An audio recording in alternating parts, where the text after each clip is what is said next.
So welcome everyone. It's good to have you. Now today we have a question from Avril. And she asks, I have a question. How do you know the difference between an insight and a mind-made question to disregard? I've recently been receiving many moments of self-knowledge, sometimes that are voiced, and other times just a feeling of knowing. Curious to know whether these are also distractions to just let go of. Okay?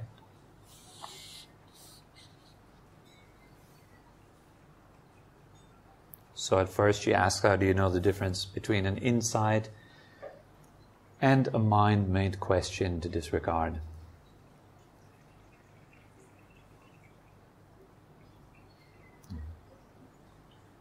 I'm not entirely sure if she maybe meant a mind-made answer, because the difference between an insight and a mind-made answer.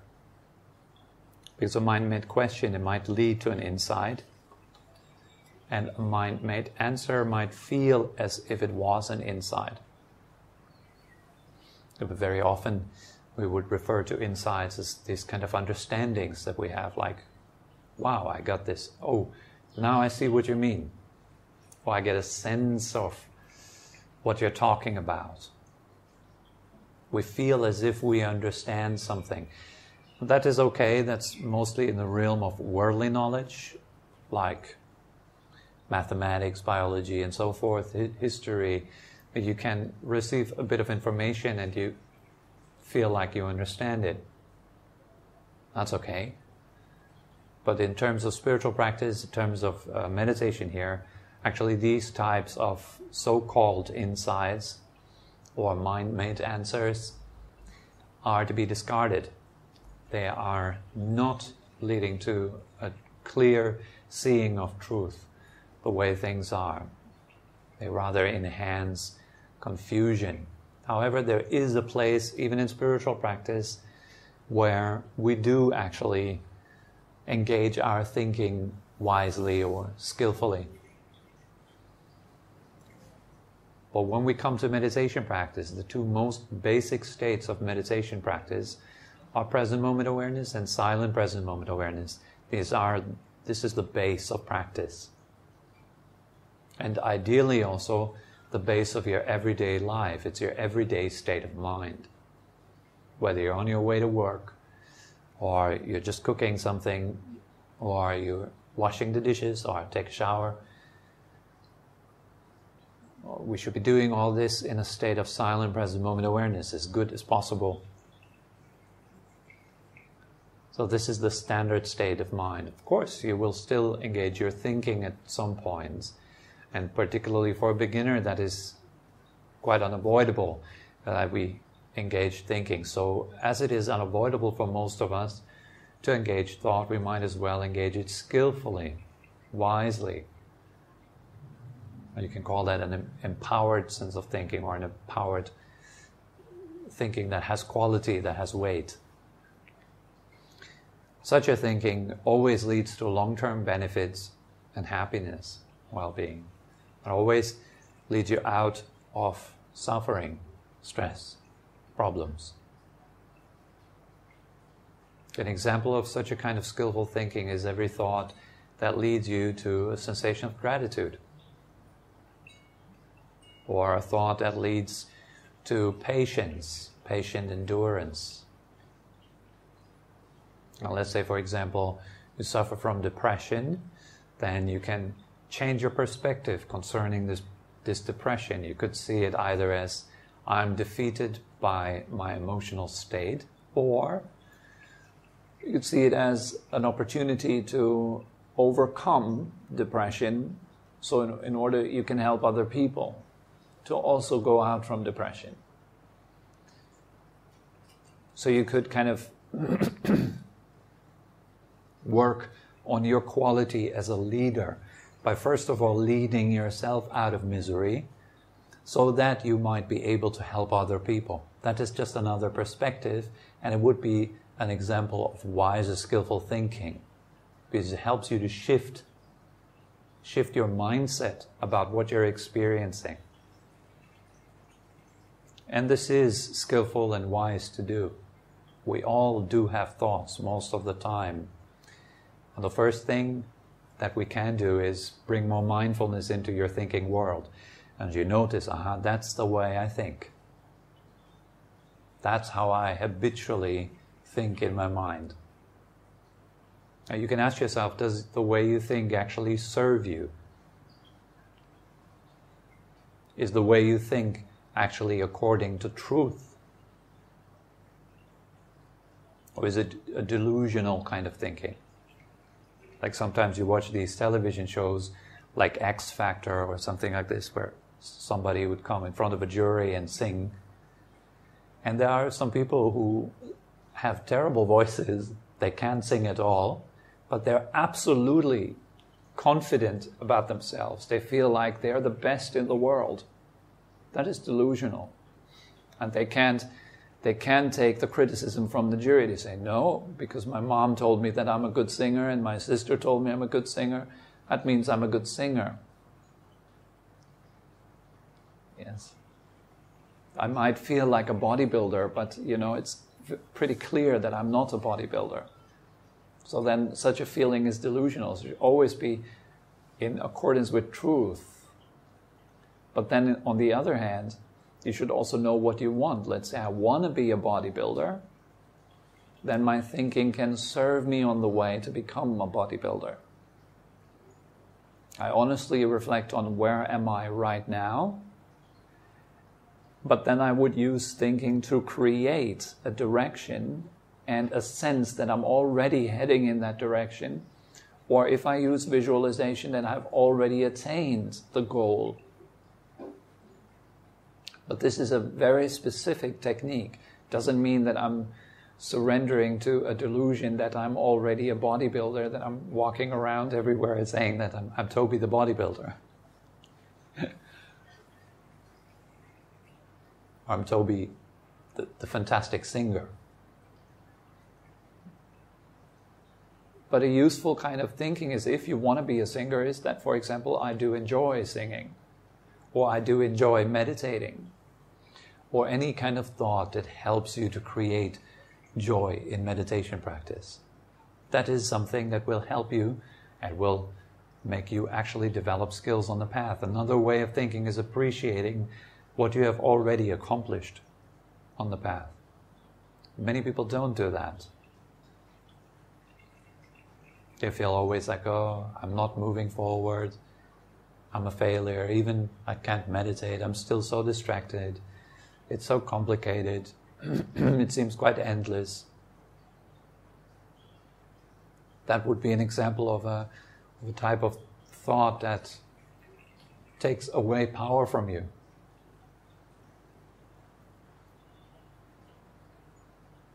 So you want to have truthful, honest and kind, uplifting self-talk. Because you want to be honest enough to recognize patterns that cause you suffering. And you want to be kind enough to actually get yourself out of those patterns.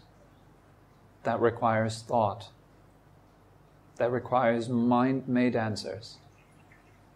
It requires establishing new beliefs and mindsets that work in your favor, not against you. But now when we come into the practice of actual meditation, you've got to let go of all that. It's the first kind of step. In the beginning, you might still need to kind of give yourself a pep talk every now and then. You might tell yourself, now come on, let go of thoughts, or come back to the breath, or well, if you're already at the stage of breathing meditation, there should be no more, or at least not a lot of thoughts. And you should at least already have the ability to just simply come back to the breath without needing to talk yourself back to it. But particularly in the beginning stages of meditation, relaxing the body, you can talk to yourself. breathing in, I feel my legs. You can say that to yourself if you like. Breathing out, my legs are healing, my legs are relaxing, my legs are feeling comfortable. Whatever helps you to relax your legs. You can either talk yourself into it or visualize yourself into it. It's very dynamic. Because our minds are incredibly dynamic. So if you just directly go to a static object in meditation, you're going to have a very hard time. We need to gradually learn to approach the breath properly. Kind of strip away everything that is inessential, starting with the most coarse thing, this physical tension. Developing good posture, letting go of a body that doesn't allow you to sit still. One of the greatest challenges for many people is to sit still. Because we're constantly moving, constantly active, so developing good posture is you let go of this inessential thing. And you need a lot of good self-talk in your head to actually be able to do that. You need to be able to uplift yourself. To create a sense of purpose in your mind. I'm not doing this to just sit through pain, but I'm doing this to go beyond pain eventually. I'm doing this to create a deeper sense of pleasure, stillness and peace. Not just the superficial kind of pleasures that derive from distractions, but something more solid, more profound, more sustainable.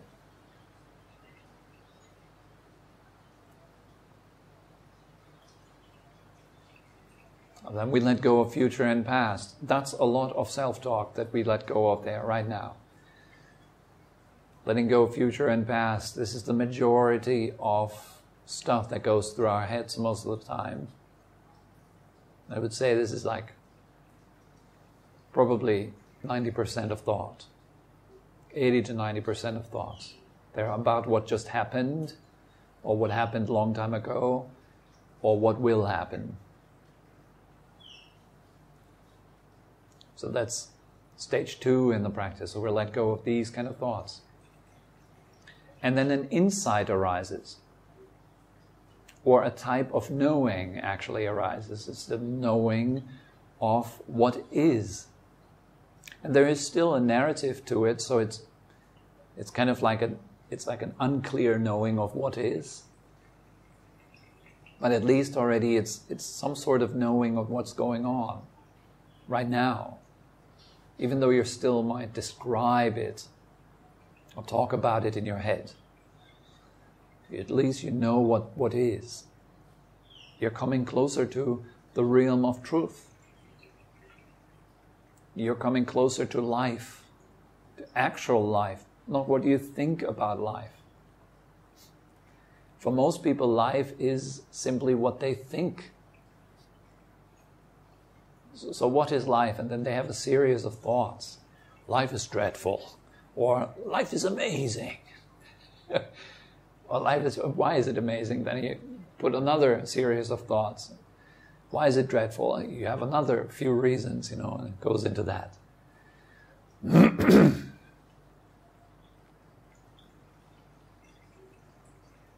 But life is very simple.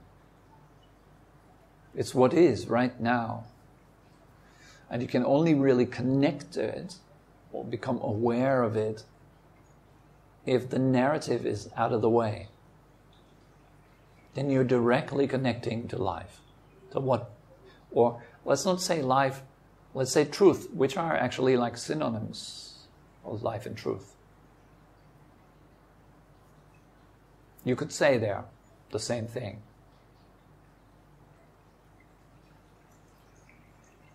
You've now let go of so much chatter and stuff in your head that you are confronted with simply what is right now in this moment. Sound, feeling, smell, taste, sight.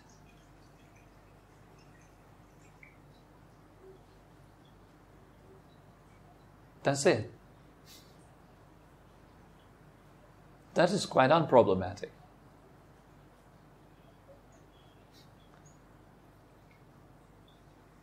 And you see that all of these facets of experience, all of these five senses, they change rapidly. Now that is an insight. Or get a better word. It is a deeper seeing of truth. Because you let go of fake stuff, of the talk in your head that describes truth. Now you come to a layer where you can see much more clearly what is truth. And that has nothing to do anymore with mind-made answers. Then very much your experience of this moment becomes your answer.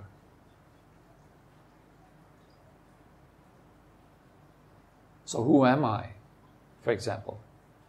You can only really answer that by letting go of thought. Then it becomes, relatively fast, becomes apparent what you are. But for the thought-based mind, this is incredibly confusing. And the thought-based mind is almost like a little animal that lives inside of you that wants to survive. It doesn't want to die. And that's what happens in stage 3. Silent present moment awareness. That thought-based mind is starving more and more. And like anything, it doesn't want to starve. It doesn't want to disappear. It wants to exist.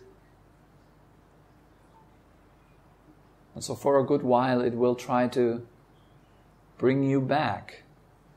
It'll try to advertise heavily, to sell you its important things. But you want to buy into it. You want to believe what it says and what it shows you. Look at that image. Look, you want to figure that one out. But you can't. It just leads around itself like a dog biting its own tail. Thought is like that. It's just totally pointless. It gets you nowhere. Maybe in terms of the world, if you want to construct an airplane, or if you want to do your job, thinking plays a role there, okay? I'm not saying, be like this 24/7 now. But you just simply notice that here in meditation practice, that there is no place for thought. When it comes to the ways of the world, constructing things, exploring outer space, exploring time,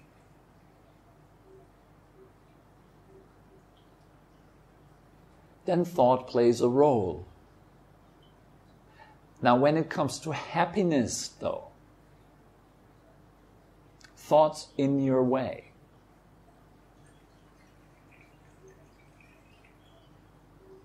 And that is something that is hard to swallow, particularly if you are a beginner in meditation and you're still heavily invested in your thoughts.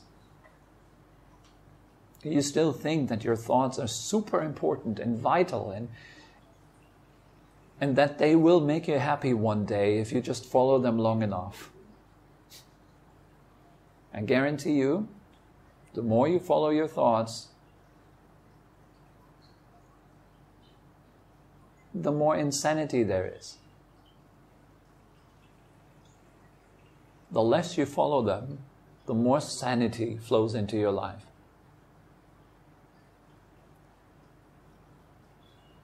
And yet, sure, we're living in a world where everybody worships the insanity of incessant thinking. Non-stop blah blah in their heads, telling them that this group of people over there are the bad guys and we are the good guys. Like, I'm a German, you are Scottish. That is thought. There is no Germanness in me. There's nothing in my body or mind that could be considered to be German. That's fiction. It's pure fiction. And if enough people agree on that fiction, then we start acting upon that. And we build borders, and we need border patrol, and we need passports, and we need this, and we need that, and we develop a whole culture that is different from other cultures. And all that is coming out of the mind. It's not the body. The body is harmless, as I often say. It doesn't do any harm. The body is just innocent. It's just like a piece of meat. A skin bag filled with sticks and meat and fluids. It's harmless. What drives the machine, what drives this body? That is the primary cause of all misery in this world. The imbalances that you encounter, the conflicts you have in your family. The body doesn't do it. The mind does it. And the more complex the mind, the more complex our problems become. The more people with complex minds, the more crazy the place becomes. And since we are all crazy, guess what? We feel that this is what's normal. It's like we are all living in a madhouse, and we feel like, yeah, it's normal, it's okay, It's always been like that, and it's just human beings. But if you really look at human history, it's an embodiment of madness. It's complete craziness, what we do.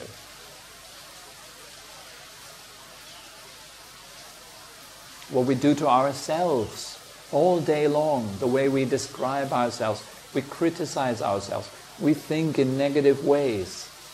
There's so much self that we constantly construct with our mind, with all these various answers and seeming insights and beliefs that we have.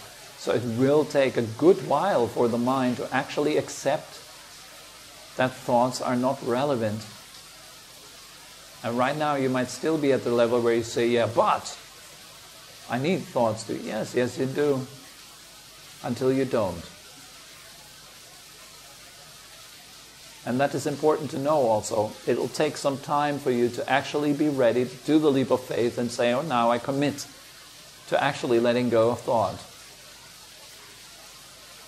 Sri Ramana Maharshi said a very nice statement. Actually, it's someone asking him, what's the measure of spiritual progress? How do we know whether we are really achieving results on the spiritual path and move forward? What level am I on? Something like that. And he said, well, it's the degree of absence of thoughts. If you can literally just wake up in the morning and there's not one word in your head. You go to take a shower, there's not one word in your head. There's just the shower. Not one fantasy about what will happen or what did happen. Nothing. Just pure presence. You're there with every step fully. You will still do steps. You still take a shower, you still go pee. You still eat food. You don't stop functioning. But you function absolutely gracefully, beautifully. Your functioning has quality because you're fully there. No matter what you do, you're fully there. As opposed to the way we live right now, when we do this, we only do it so we can go to the next thing. Everything is just a means to an end. We're not doing it for the sake of doing it. We're doing it to get somewhere else, to become someone else, to be different, to get out of where we are right now. Like that. That's the way of the world.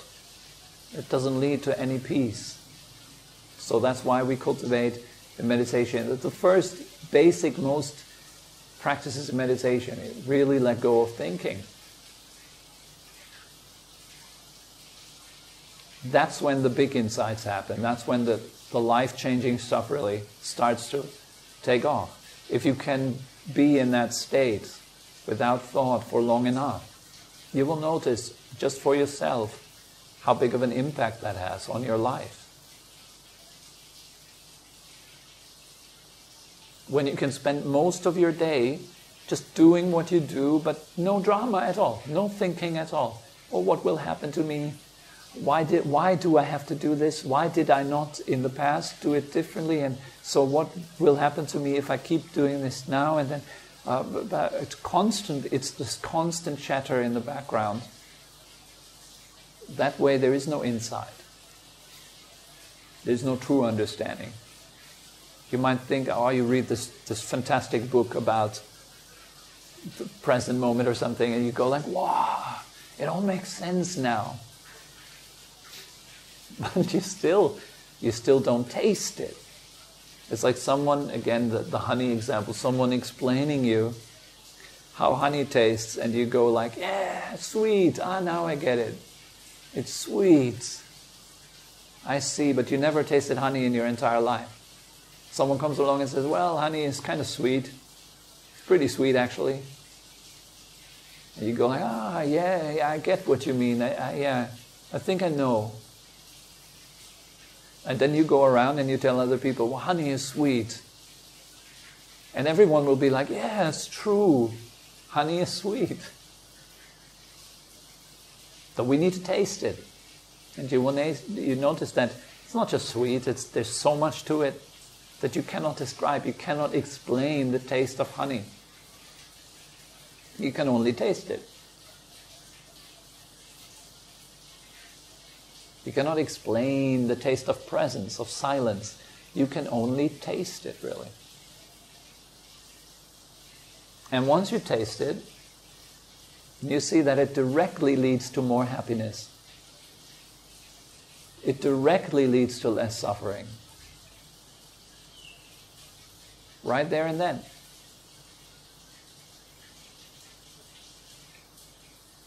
But some thoughts, they do really have a pull. They just want to stay alive. So you let go of them, you walk to work, and there's this thought that says, oh my God, what if you're going to fail today? What if you get criticized today? What if that bully is again in the office? And that thought really wants to survive. It's fear. It's simply fear. And fear wants to survive, so it tries to stay active. So it comes in again and again, and it wants your attention. It's like a little baby, you know. It screams to get attention. And your fear does the same. It comes into your head and says, what if this happens? What if you messed up? What if you get criticized? What if? And it gives you all these kind of adverts. Do you buy?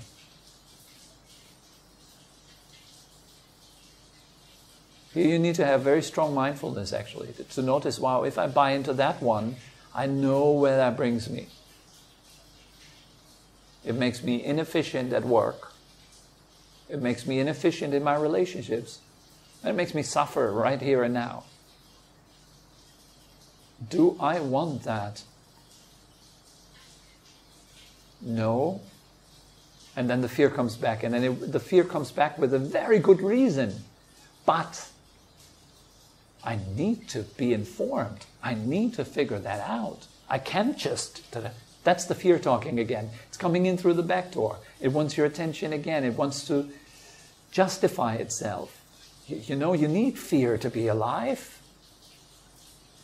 Like this. You need to be scared and anxious of things that could happen. And the more scared you are, the less likely it is that they will happen. It's the complete opposite of truth. The more scared you are, the more likely it is that you mess up. So I need to go beyond word again. Daring to go into silence. This requires you to be quite brave. You need to get out of your story of what defines you into becoming undefinable. That's a scary thing for the ego. Being in a state of not knowing what's going to happen or what happened. That is a killer for fear. Fear needs to know what's going to happen. I need to know what will happen. I need to know what will happen. Presence, peace, simply knows what's happening. Fear needs to know what will happen. So you can easily distinguish. You can easily see, am I ruled by fear right now? Do I have to figure out what's going to happen later or not? If you do have to figure that out, because the fact is we all don't know what's going to happen. If we still feel like we need to figure out what will happen to me, that is fear. I have two answers to that. One is, I don't know what's going to happen to me. And the second answer is, I will die. That's kind of the only thing I'm certain about when it comes to future. But to be honest, to me, future smells like a corpse. And the past does the same. It isn't attractive. What's attractive to me is life, not death. I'm not interested in the death of tomorrow. I'm not interested in the death of my past, moments that are already dead. I'm interested in life, now. It's my only place where I can actually go beyond death, where I can go beyond birth, where I can come into a state of being, find a refuge, a shelter, some peace, some respite, a break, some space. And that requires me to become silent. I'm not silent, I can't enter. I can't see this, I can't feel this, I can't taste it. Like the guy that describes honey instead of tasting it. That's the difference between true knowing, realization, and philosophy.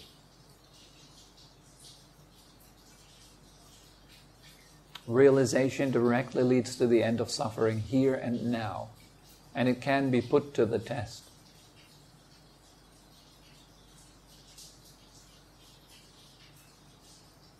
Philosophy doesn't lead to the end of suffering, here and now. It leads just to more thoughts, more confusion, or more fake knowledge.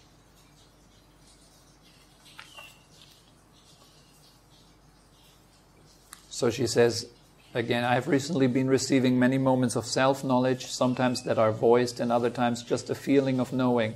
Well, here it would be the second one, just a feeling of knowing. You just hear, you just know. Feelings arise and pass without describing it as feeling, without even describing it as arm or leg or head. Just energy in motion. Not even calling it anything. Not call it pain, not call it pleasure, not good, not bad. Just energy moving. Just energy moving. Like that.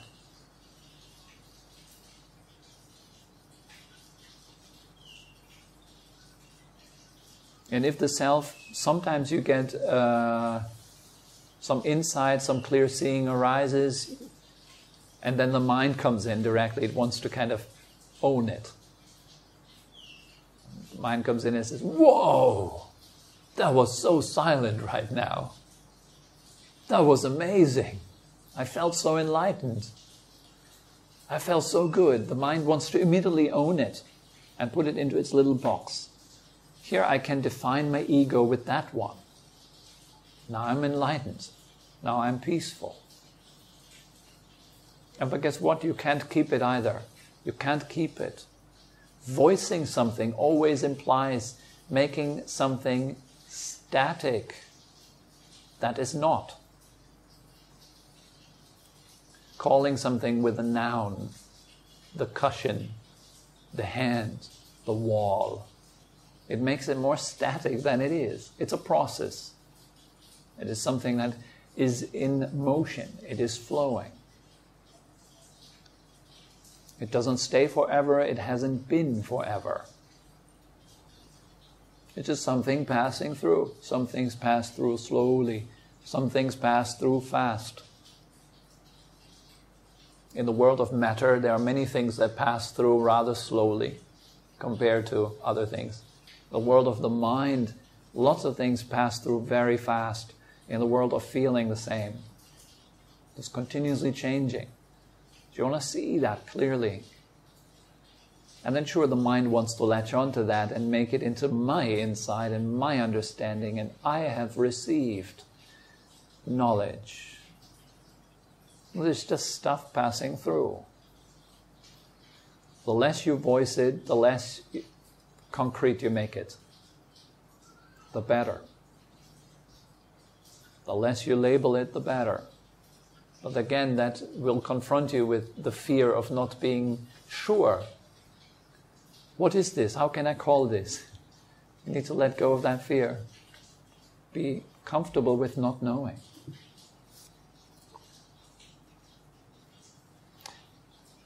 And finally she asks, I'm curious to know whether these are also distractions to just let go of. Yes, everything we should let go of. Everything that arises as an experience, let go of it. What does it mean, let go of it? See it, this is not me, it is not mine. Just nature happening, just elements in play, just process, not me, not mine. Let go. Even insights, understandings, wow. There's this story actually of one of the monks that studied under Luangpo Sumedho, one day coming to him and saying, I think I figured it out. And Luangpo Sumedho, he said, oh great, another thing to let go of then.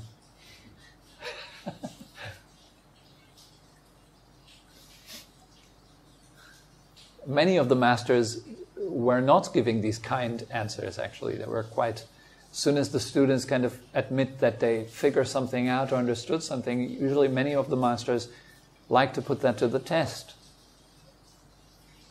Like Luangpo Tu is another question, another thing that happened in the north of Thailand. Luangpo Tu is one of the students of Luangpo Man.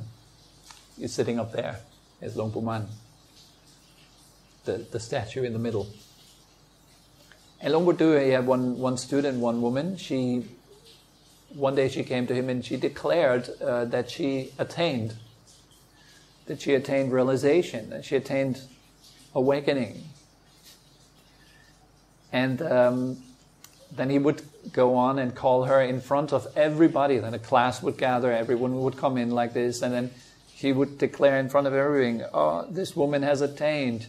Isn't she a strawberry? In Thai, right, we say, like, you are very strawberry, it means you're very pretentious. Oh, isn't she pretentious? Mrs. has attained. Oh, amazing, you know. And she got really upset about this. Like, it would just kind of tickle her, you know. In a way, he would advertise for her delusions. And if she would not bite, then there would be some attainment that you can rely upon. But she bit. She fell for the bait.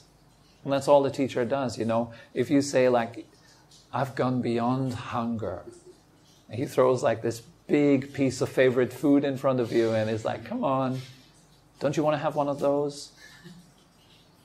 Since you're beyond hunger now, let's go and have a pizza and celebrate it. And there you go, you immediately bite. It's the best way to find out. And if there's no master around that is direct, honest, and tests you and challenges you, it's the quality of a good teacher, then you need to do that to yourself. You need to be in the position to challenge yourself as soon as you feel like, oh yeah, I got it. That was a great meditation. I think I understood. Well, put it to the test. And in most cases, you know, your life will put it to the test for you. You'll have that extra long queue at the supermarket. Someone cuts you off on the street. Someone yelling at you. Just catching you off guard. And you get angry.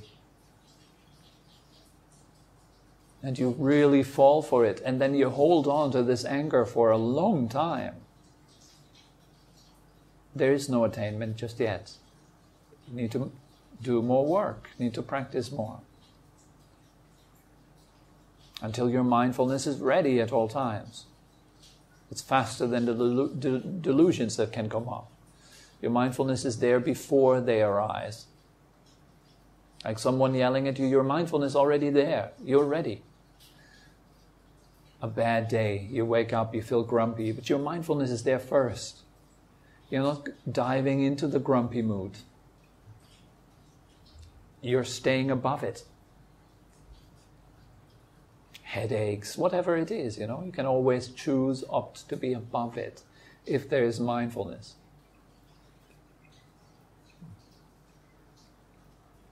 If there's no mindfulness, the tendency is to get lost in things rather fast. So yes, to answer that again very clearly, whatever appears, let go of it. Drop it. It's not me, not mine. Not stable, it doesn't last. Hanging on to it is suffering. Hanging on to it is a burden. Drop it, release it, let go, be at ease. Just like that.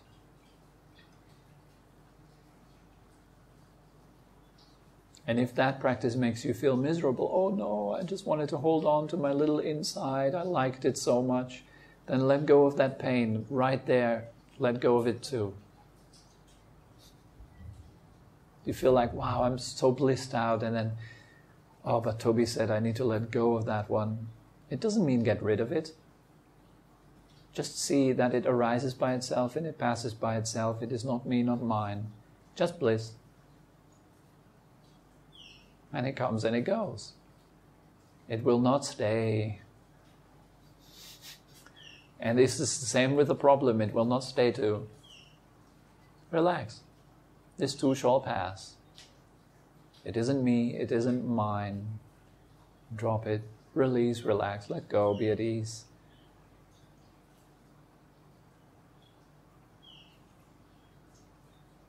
So that's pretty much all that comes to mind concerning this question. I hope it was helpful in some way.